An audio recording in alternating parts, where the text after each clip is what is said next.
Assalamualaikum warahmatullahi wabarakatuh. Cara Allah mengampuni dosa seorang hamba itu ada 5 tahap, 5 tipe. Berapa tipe? 5. Sudah. 1, dengan memaafkan kesalahan itu. Sifat Allah yang memaafkan kesalahan hamba disebut al-afwu. Ya. Misal subuh tadi jam berapa? Kumaha ieu teh? 4:35. Terus ada orang yang sholat subuhnya jam 5:34. Waktu subuh 4:35, sholat subuh 5:3. Salah tidak? Salah. Dosa tidak? Belum tentu. Kalau memang bangunnya kesiangan. Tuh. Dan memang tidak niat bangun kesiangan. Ada yang niatnya bangun kesiangan, malamnya begadang, nonton bola, menang, menangis we, ya. Jagoan kalah, bangun kesiangan. Nah, dia bangunnya terlambat, salah karena tidak tepat waktu, tapi belum tentu dosa. Maka dimaafkan oleh Allah kesalahan itu, ditunaikanlah sholat tepat saat bangunnya. Ya. Jadi kalau Anda terlalu lelah dengan beban kehidupan, kemudian tertidur cukup dalam, ya, lalu bangun tiba-tiba jam 8, walaupun keterlaluan sebetulnya. Bangun, ingat sholat. Nah, sholatlah saat bangunnya. Jadi jam subuh Anda itu pindah saat bangunnya. Ingat ya, waktu sholat orang yang ketiduran adalah saat bangunnya. Saya pernah punya pengalaman di Libya. Lagi ngisi ceramah menjelang buka. 5 menit lagi tinggal buka. Tiba-tiba jemaah angkat tangan dalam sesi pertanyaan. Ustadz, apa hukumnya orang yang puasa tapi tertinggal sholat? Saya tanya balik. Contohnya gimana Pak? Tadi saya subuh bangun kesiangan. Saya menilai bahwa sholat subuh saya sudah lewat. Jadi karena menyimpulkan sudah lewat waktu subuhnya, kehilangan waktu sholat. Dia tetap puasa tapi nggak sholat subuh. Duhur sholat, asar sholat, maghrib belum karena nunggu buka. Maka bagaimana statusnya, status puasanya? Maka saya jawab, Pak, sekarang ambil wudhu, sholat subuh sekarang. Ya, betul, qadanya saat itu, saat waktu ingatnya di situ sholatnya. Jelas? Nah, itu salah tapi belum tentu mengandung dosa karena ketidaktahuan. Karena lupa jadi salah. Kan lupa itu suka menyebabkan orang tidak ingat kan? Nah, ketika orang tidak ingat berpotensi salah. Kan sering saya bilang, orang kalau korupsi itu bukan tidak sadar kalau korupsi itu salah. Cuman saat korupsi tidak ingat kalau korupsi itu salah. Itu, Bu. Hah? Ini kalau tertukar sendal pulang dari sini, ada ngambil sendal punya orang lain, bukan tidak tahu itu teh punya orang. Cuman tidak ingat saat dipakai itu punya orang. Nah, lupa itu nasya, salah itu akhta'a. Saya lupa nasitu, saya salah akhta'tu. Kita lupa nasina, kita salah akhta'na. Rabbana la tu'akhidna in nasina au. Nah, itu. Ya Allah, kalau kami lupa dan dengan lupa itu salah, mohon jangan hukum. Kata Allah, saya Maha Pemaaf, saya maafkan kalau kamu memang sadar itu salah.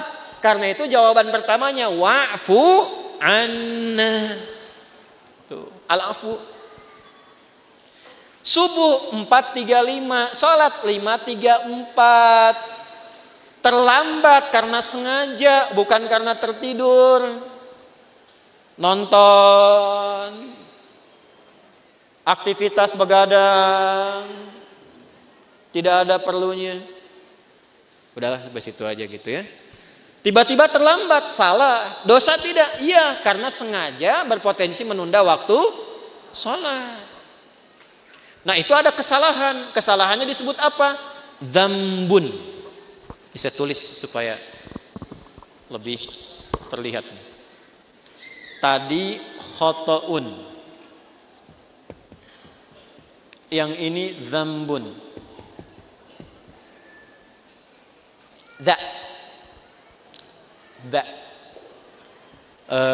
Kapan-kapan nanti saya mungkin rilis video pengajaran untuk spelling huruf hijaiyah tuh di 17 tempat. Itu diantara manfaatnya, itu bisa mengeluarkan semua potensi suara dalam tubuh. Bukan hanya untuk baca Al-Quran. Jadi kalau kita bisa mengeksplorasi itu belajar bahasa apapun bisa cepat untuk kita kuasai. Karena semua sumber suara keluar. Misal yang dari sini a, h itu di sini. Ketika ke sini h, ketika ke sini kho, kan? Sampai dha itu dha di sini, dha. Sampai ketemu ba, gampang, matiin aja hurufnya. Ab, at. Nah itu sumber suaranya. As, az, ab. Ya, harakatnya cuma 3. Namanya ayu. Kalau enggak a, i atau u. Ab. Kasihkan a, ba. Kan? Ciluk. Nah, kan? Kebawahin bi. Dibesarin u. Nah, ini pakai dha, dzambun. Dzambun itu, maaf, salah yang mengandung unsur dosa. Sengaja menunda sholat, terlambat, dzambun. Allah tidak ingin hambanya pulang ke akhirat bawa dosa. Maka diturunkanlah sifat yang kedua, namanya Ghafir. Apa namanya? Ghafir. Ada surah ke-40, surah Ghafir. Lihat ayat ketiga. Ghafiri dzambi. Ghafir dipasangkan dengan dzambun. Ghafiri dzambi wa qabilit taubi. Ini Ghafir. Ini al-afu. Sudah terlambat, ngajak orang lain terlambat. Yuk nonton dulu, udah sholat nomor 2, nonton nomor 1. Maka berubah namanya dari dzambun jadi dzunubun. Jamak. Dzambun, dzunubun.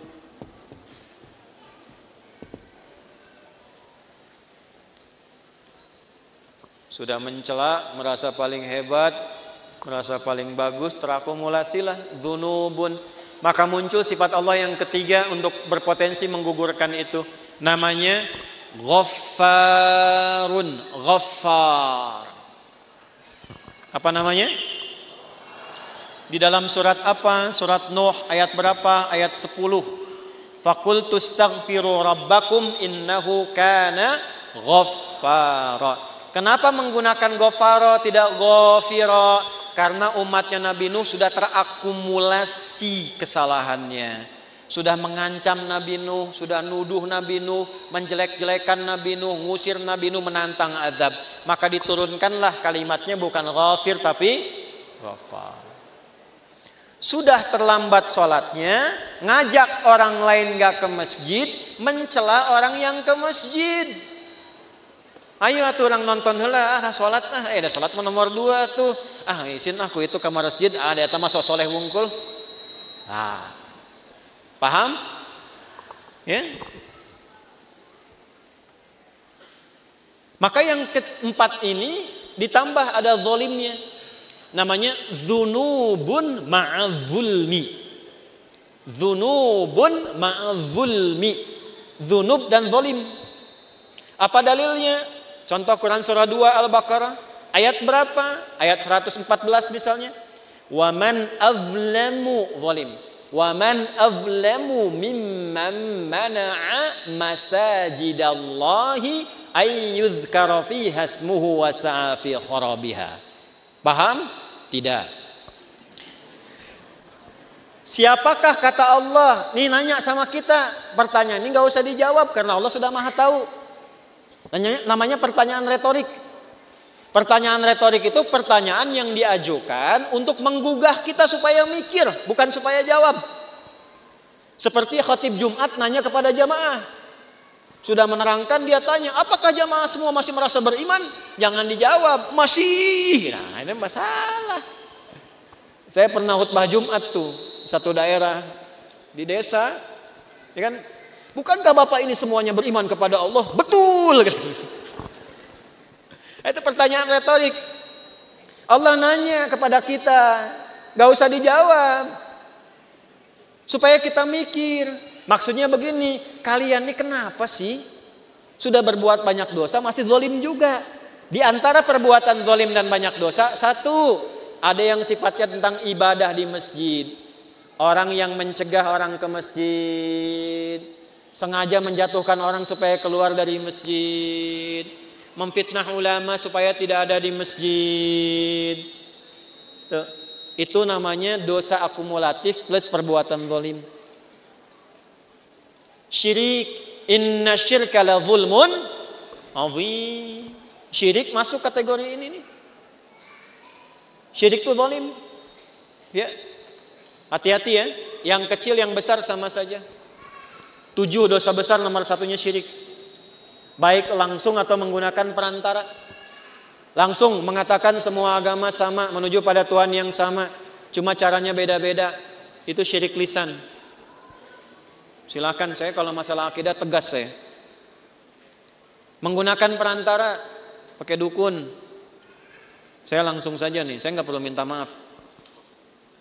Ya, pakai dukun, menggunakan jasa dukun. Menerawang air tuh, kira-kira malaikat ngatur apa enggak nih? Gimana supaya enggak hujan? Bawa panci, bawa apa, tokotok segala rupa itu. Kita itu umat yang sudah diatur dengan syariat, doanya ada. Mau kita minta hujan berhenti, mau dipindahin, mau hujan sudah ada.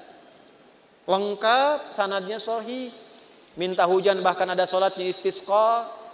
Mindahin hujan ada, dalilnya di hadis Muslim ada, caranya ada. Semua sudah diatur. Bahkan secara teknologi bisa dilakukan juga, ada rekayasanya juga ada. Nah, ketika menggunakan jasa lah gitu, ya, yang tidak diridhai dan ada dosanya, nah ini zalim perbuatannya. Tapi Allah tidak menginginkan dosa itu terbawa sampai meninggal. Itulah rahmannya Allah. Jadi Anda bayangkan Pak, Ibu, Allah saja pada orang yang syirik masih memberikan waktu sampai meninggal supaya tobat dengan rahmatnya. Masa anak Anda yang berbuat sesuatu yang mungkin Anda merasa melecehkan orang tua, Anda memvonis dengan durhaka dan dia mau memperbaiki itu, Anda tidak terima. Allah masih terima. Anda bukan Tuhan, sudah tidak mengakui sebagai anak. Di mana rahmatnya? Nah ini ya. Coba nanti di ujungnya indah sekali. Maka yang keempat namanya Ghafurun. Apa namanya? Ghafur. Ghafur. Pak Ghafur, nggak boleh cepat marah tuh. Tapi yang kelima, syirik iya, Allah, mencuri iya, menjatuhkan iya, minum juga iya, zina pernah. Dan hebatnya begini, kalau dengar orang berbuat tindakan kriminal maksiat, dia belum mengerjakan, rasanya dia merasa belum komplit. Mana naon we? Iya. Si itu mah pernah begitu. Oh, benar gitu. Orang oge arek lah. Nah, itu berubah yang kelima. Namanya israf. Apa namanya? Israf itu sudah berlebihan. Ada orang berlebihan dalam dosa, semua pengen dicoba. Masih mungkin diampuni enggak? Halo? Halo? Allah dengan sifat rahmannya masih menurunkan ampunan pada yang demikian kalau dia mau tobat. Inilah yang kelima puncaknya. Ketika Allah ingin mengampuni dengan sifat kelima ini, Tidak digunakan al-afu, tidak digunakan turunan dari kata ghafara, baik ghafir, ghafar ataupun ghafur. Tapi yang kelima langsung disebutkan rahmatnya. Rahmat. Dengan sifat rahmannya langsung disebutkan kata rahmatnya, rahmat. Dosanya israf. Bahkan rahmatnya dilekatkan dengan sifat Allah pemiliknya. Ya, pakaian nisbah. Rahmat itu punyaku. Maka dengan rahmat yang aku punya, semua rahmatku aku punya nih. Aku tawarkan kepadamu ampunan supaya engkau tobat dari dosa yang kau kerjakan itu. Nih, ada yang pernah mabuk, pernah bunuh, pernah zina, pernah merampok, pengen tobat, pengen balik. Kata Allah jawabnya bagaimana? Hei, aku tawarkan kepadamu semua rahmat yang aku punya untuk mengampuni dosamu kalau engkau benar mau tobat. Kurang apa coba? Jadi kalau dengan tawaran itu masih ada yang belum tobat, keterlaluan itu. Dengan cara apa lagi Allah mesti ampuni? Di mana dalilnya? Quran surah ke-39. Di ayat berapa? 53. Bagaimana bunyinya? Qul ya ibadiyalladzina asrafu ala anfusihim la taqnatu mir rahmatillah. Sandarkan pada Allah. Wasi'at rahmati kulla syai'. Rahmat ketemu yang mutakallim. Rahmatku mencakup semuanya. Ya di situ apa? Allah. Jangan putus asa dari rahmat Allah. Kenapa tidak langsung menggunakan rahmati? Karena kalau banyak dosa biasanya nggak kenal Allah walaupun mengaku muslim. Itu. Maka nama Allahnya dikenalkan lagi supaya kenal lagi. Ya. Contoh nih, ada orang sudah terakumulasi dosanya, profesional lah di bidang dosa. Mabuk, nipu, ngerampok segala rupa kan? Terus Anda ingatkan, ya itulah orang bertakwa kepada Allah. Nah, pasti jawabnya gini, atau mau Allah lah gitu. Jangan bawa-bawa Tuhan gitu ya. Nah, karena belum kenal Tuhan, dikenalkan lagi la taqnatu mir rahmatillah. Dan hebatnya masih diaku hamba, Pak. Kul ya Muhammad katakan, ya ibadi, hei hambaku, masih diaku hamba. Coba ya, ini jangan anak Anda lah, anak umum aja. Ada ibu dan ayah, anaknya begitu durhaka, buruk terhadap citra keluarga. Di luar sudah merampok, sudah membunuh, sudah berzina, merusak nama keluarga. Tiba-tiba pulang ke rumah pengen minta maaf sama bapak dan ibu, diterima nggak? Ayo. Saya tanya nih, kalau bapak ibu mau terima, pertama ketemu senyum atau kecut? Tuh. Marah atau tenang? Non sia kadieu. Tuh, coba. Nah, inilah pentingnya kita ngaji begini. Ini anak datang pengen taubat, wasilahnya orang tua pengen minta maaf. Allah yang pencipta kita mengatakan, Qul ya ibadi, pakai kata iba, hambaku.